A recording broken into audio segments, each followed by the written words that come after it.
Okay.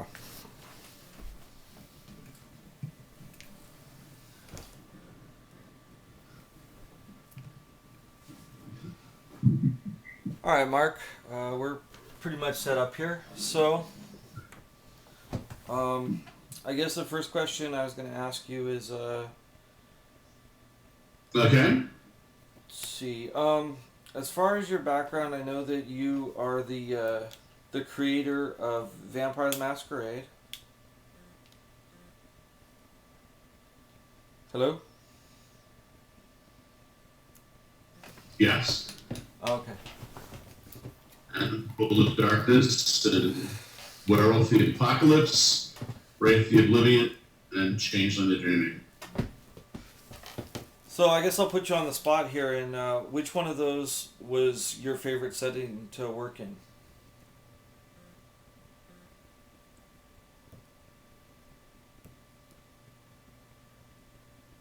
I mean, obviously Vampire. I mean, normally people ask me about what's your favorite clan or your favorite tribe or whatever. I'll say I can't pick between my children, but in this case, Vampire was the first. Vampire was the big seminal moment in my life, and Vampire is still the most popular by far. And also for me, just vampires were and are a whole lot of fun, and to see them take off in pop culture the way they have has just been so enormously gratifying. So now, Hello? yeah, I was thinking. Okay, so I don't know. Now I almost want to ask Hello? you about your. Hello, can you hear me? Hello, can you hear me? Hello. Yeah, yeah. Okay, you can hear me. Okay. I'm here. Can you hear me? Yeah, I can hear you. I can hear you. Okay, good. All right. So what I was gonna ask you is, what? Yeah, I'm here. Can you hear me? Yeah. Okay. Okay. What I was gonna ask you is, what's your, I guess what would you do differently if you could with the with the settings that you've worked on?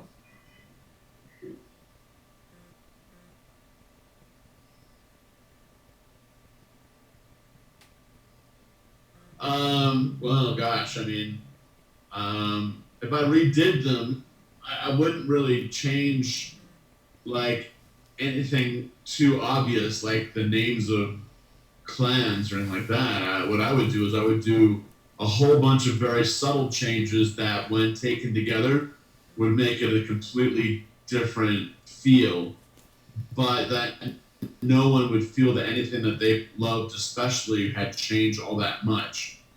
And I think that's sort of the best way to kind of do something is to make these so many subtle little changes that you don't really notice, but yet it creates this new texture, this new mood. So when the decision was made to basically end all the games, what were your feelings about that?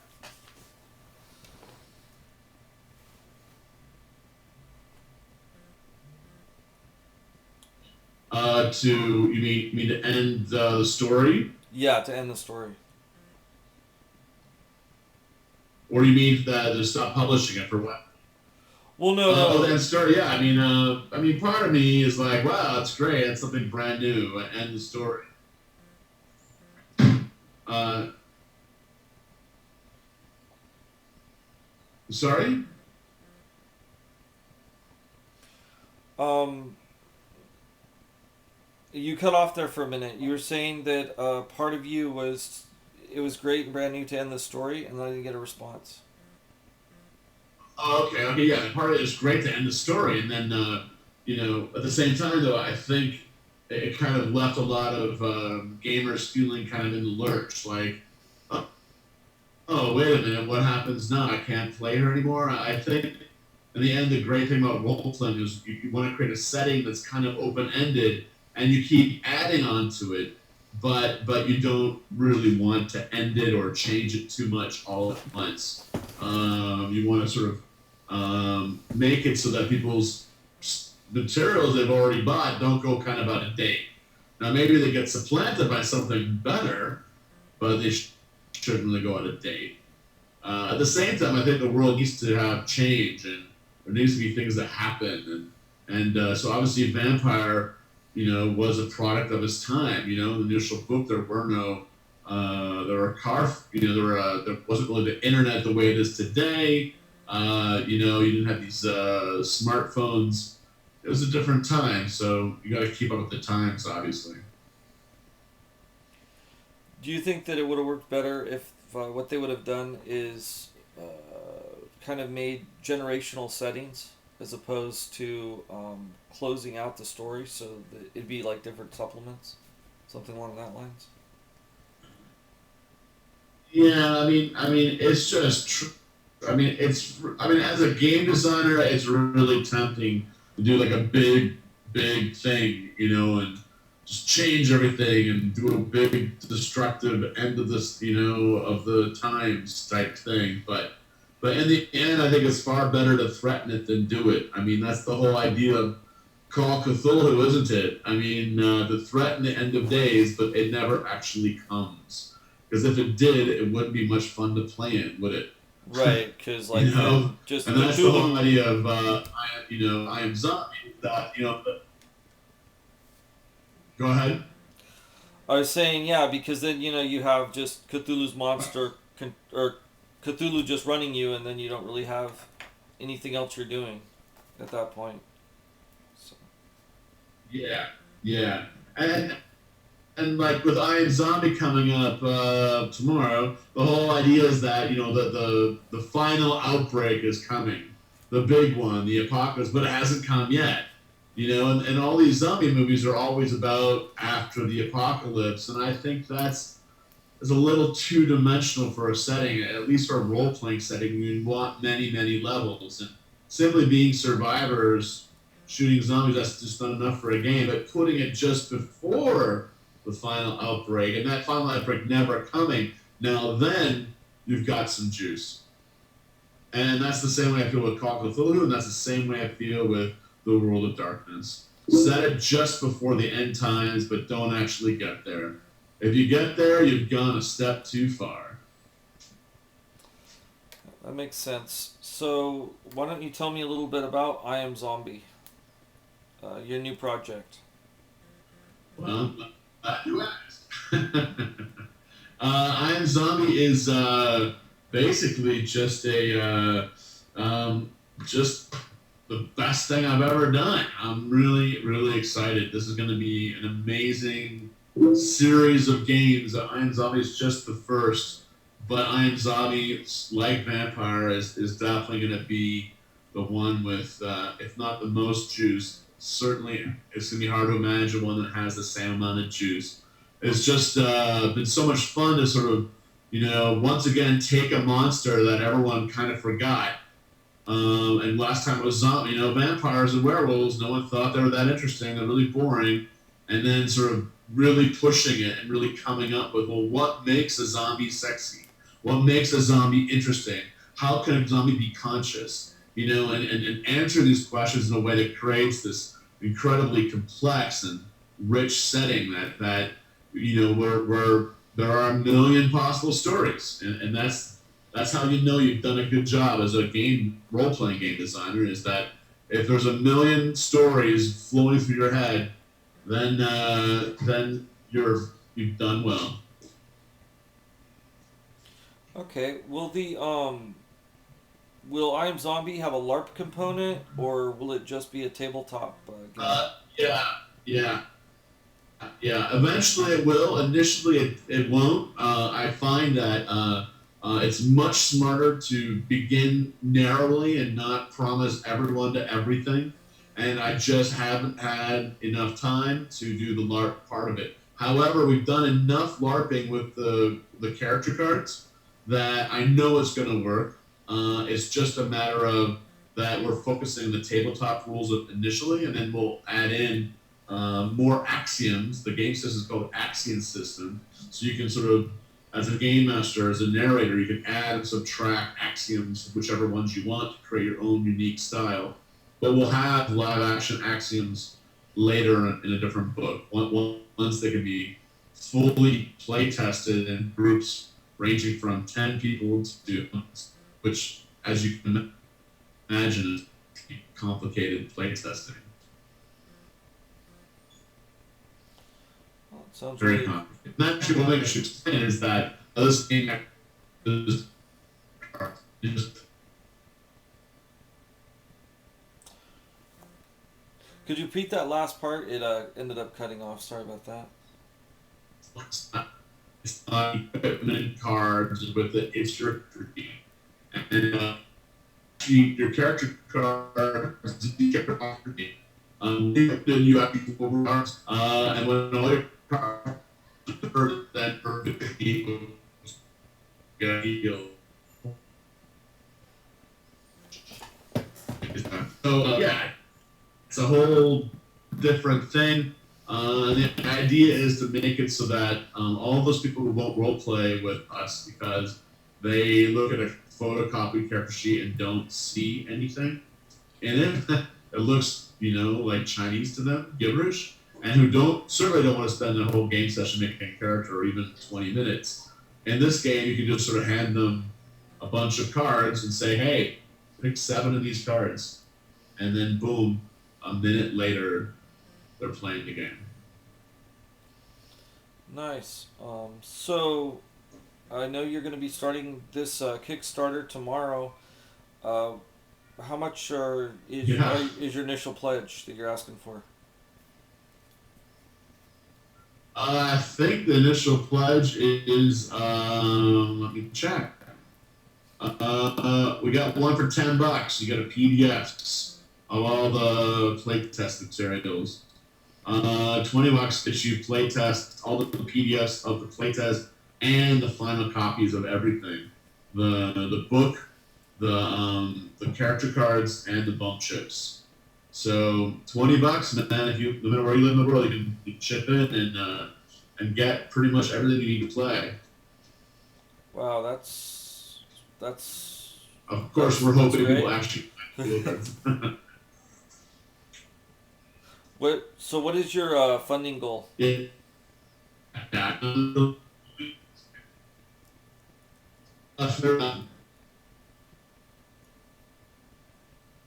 Which is basically what I need. It's the minimum, It's just so much art. Unlike most Kickstarters, I actually have done the art ahead of time. Not all of it, but a lot of it. Put a lot of time and money into it. I'm crazy that way. I just don't understand how people can buy a game and not know what's in it. So we have a ton of art, and of course, the final game has a ton of art. And art's really, really expensive. I mean, people forget that at White Wolf, I had a bigger art budget than I had a word budget, and that's just the way it is. Great art is expensive, and but you gotta have it. That's what I think really creates a great setting. That sounds really cool. What is, if you don't mind, could you give us a story synopsis of the game, or?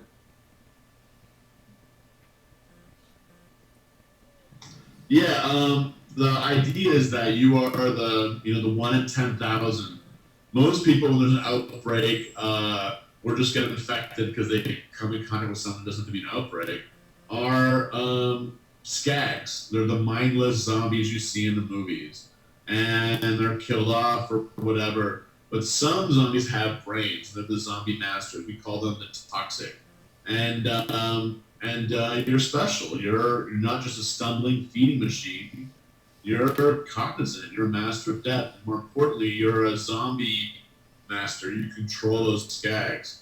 But life is tough. I mean, the government knows about you and is trying to crack down on things, and they're sort of building these quarantines in different cities where they're trying to contain you within the cities, unbeknownst to people in the cities. So, it's the more run down, low class cities are where they're trying to do this. So, trying to keep the the zombies out of New York and in Jersey City.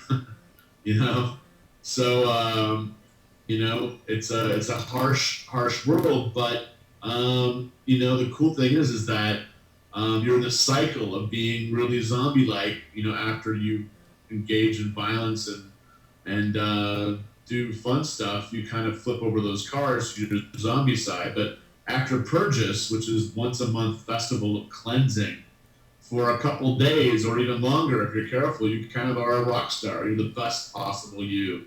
You're beautiful. You're glowing, and you get to sort of have a lot of fun. But then, and gradually, inevitably, you get in trouble. You do stuff, and you get beaten once. So it's this gruesome life cycle. Well, that sounds really cool, actually. One of the places that I first saw you as a link on your TED Talk, and I know that like this, like our content site and we're really into education, and I noticed that you had a lot to say about that in your TED Talk, which really got my attention in the first place. So, like, what are your thoughts? Yeah, I mean that's a big deal to me. I think gaming. Go ahead. Uh, yeah, you cut off. If you could repeat yourself, that'd be good. Oh, okay, yeah. I mean, I just think gaming is one of the most unique and wonderful things out there. I think role playing is a very unique and special part of gaming, and the world needs to use games in a context of not this is how we market to people, manipulate them into buying our products, but hey, games are how you not only motivate people in learning things, but games are how you, teach things in a better way. I mean, I personally know that I was failing in school and in junior high school and just not interested in anything, just falling behind in everything. And then after playing D&D within a matter of months, I was a math whiz. I shot ahead 4 grades. I just became a learning machine because I love games. I want to figure everything out. And it really challenged me. And a game is the perfect conduit for learning something because you're not stressed out by failing and you're not stressed out by having to learn another person's way. When you're playing a game, you're learning your way. You're learning by doing. And learning by doing is the best way to learn. Games are ideal in this way. And yet, they're relegated to the dustbins and the back corners of the big box stores, Games just aren't respected. Even computer games, which are not nearly as good as role-playing and board games, even they, which still have some value, of course, even they aren't valued, and they're everywhere. It's a tragedy, and I want to turn that around. I was looking at an email the other day, and this morning. I don't know why I said the other day, and there was a teacher that was teaching geography by using zombies. Actually, I guess they're trying to kickstart themselves. I thought that was really interesting. That basically core standards through a kind of a zombie role playing game type thing. Thought that was interesting. Oh, absolutely. I mean, and it's cool that schools are accepting of zombies. I mean, back in the day, no way could you have vampires in school, and now it's changed quite a bit. And now schools can accept this, which is great because students don't want to do a role playing game about George Washington and the founding fathers. I mean, I would actually find it interesting a little bit, but I think most students would find that boring. But I think you can teach a whole lot about zombies, infection and health. Why you don't want to get diseases and maybe why you want to get immunized. sort of social ostracism and being an outcast and what that's like. The history of lepers and the history of diseased people being quarantined. I mean, there's so many different things that you can use zombies to teach, and that's not all. I mean, my game Democracy also is a great thing, and I think there's so many different games that are just perfect at teaching. Giselle, I'm on an interview, okay? Giselle, I'm on an interview. Guys. Guys, please. Can't stay away. Giselle, you gotta leave, okay? Sorry about that. Oh, that's fine.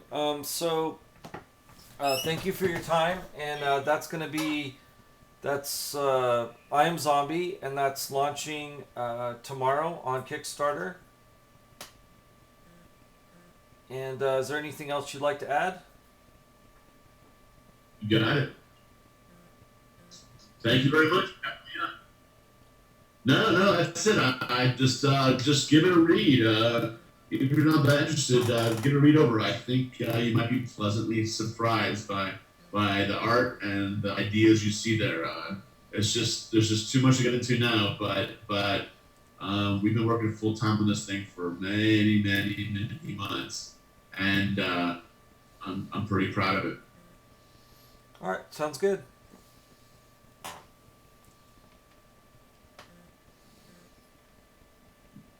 All right, talk to you later. All right, talk to you later. Bye. Bye bye.